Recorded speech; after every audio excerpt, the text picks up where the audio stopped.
Hallod, drágám, figyelj, hívni fog anya téged. Majd vedd fel neki, jó? Anyukám? Már csörög is. Halló? Szia anyukám. Szia drága. Igen. Igen, itthon vagyunk, igen. Jól vagyunk. Ott most főzött nekem, igen. Mit főzött nekem? Most tényleg el kell mondjanom, mit főzött nekem? Igen, mondjam. Töltött káposztát, békenes töltött káposztát, savanyú káposztából, haj de finom, házi tőfölből, haj de...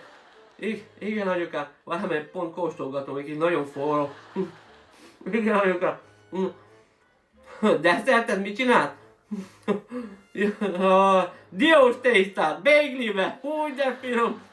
Igen, leves, húslevest, igen, jó, csirkehúsból, igen. Vegyem el feleségül? Persze, ha ilyen nem volt életemben. El fogom venni. Igen.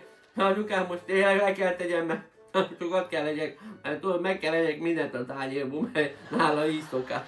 Igen. Köszi szépen. Szeretlek anyukám, szeretlek. Szia drága. Jó. Nagyon jó, tökéletes. Tiber is jó, hogy akkor lehet, hogy húzza. Mindenki már.